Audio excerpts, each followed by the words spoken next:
I've never been able to pray in church. Every Sunday, my mom took my brother and me to Episcopal church, and God really should have given Episcopalians more than two hands, because there is the program they give you when you get in. There's the insert that falls on the floor. There's the hymnal. There's the prayer book. There's the prayer book that changes the color of the cover every couple of years. And then there's the little sheaf of papers in the pew in front of you, which is important. So by the time it's time to pray, I'm never in that state of mind, really conducive to communing with the Almighty, but there was one place I could always pray. That was in my mother's car, a Morris Minor 500. Well, we had British cars, and this is why. When the Beatles came over to America in 1964, my parents became total ardent Anglophiles. My mother chopped off all of her skirts and made mini skirts. Mary Quant eyeshadow all the way. My dad smoked Players cigarettes from the tin. He had a subscription to Punch magazine, still incomprehensible.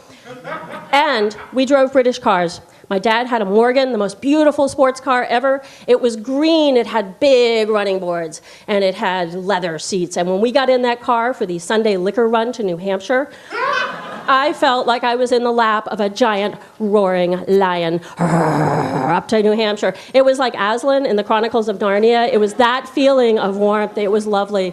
And my mother's Morris Minor was the exact opposite. This was a car that makes a postal truck look like a Hummer. It was tiny. It was so cute. It was a little black car with little wooden striping on the sides, and it had doors in the back with refrigerator door latches, no joke, chrome. You turn them and you open it up, and it was teeny tiny, and you could touch both sides from the back seat, and it was freezing cold in the winter because this car had no heat, no radio, and no traction. So when my mother would back out of our barn on a freezing cold morning in the 60s in her mini skirt and her Mary Quant eyeshadow and her Capezio shoes flooring it, staring straight ahead, backing up, the car would go na na na na na na na na na na na na na, and we would be like, whoa! And I'm sitting there in the back seat freezing, and my brother Hal is in the front seat and he's freezing. And we're off to school, and we might be late. And my mother was a kindergarten teacher and opened the building. We're never late. We're never supposed to be late. And the school was Applewild in Fitchburg, Massachusetts, the second hilliest city in North America. And we had hills to climb before we got to school, and my mother was driving that car like it was a Maserati. Na na na na na na na na na na na na na na na, and we're zooming to Fitchburg, and whoa, oh my gosh, ice slick, whoa, another one, okay. My mom's still driving, na na na na na na na na na na. We get to the bottom of Prospect Street. Now, Applewild is on Prospect Street because when you're at the top, you have a prospect of the entire city. And we had to get up there, and we go na na na na na na na na na na na na na na first, na na na na na na na na na na na na na second, na na na na na na na pause.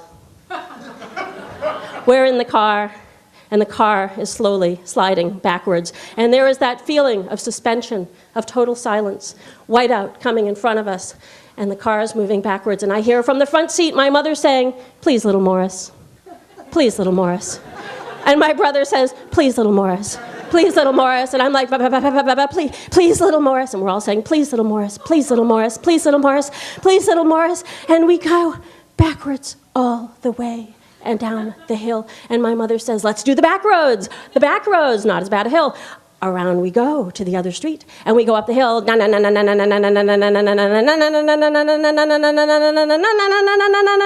get halfway up, and behind us we suddenly hear,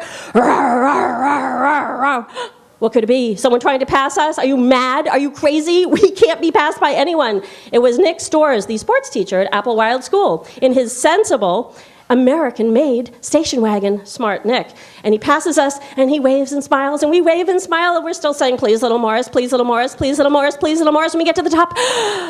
And there it is, Prospect Street, all spread out before us. And it's like, "Please, little Morris, please, little Morris." Now we're out of control because my mother has it in neutral, and she's swerving and swerving and swerving and swerving. And finally, the last right onto View Street.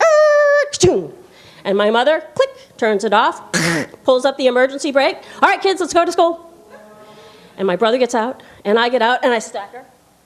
Because you really learn how to pray when you've been praying in cars.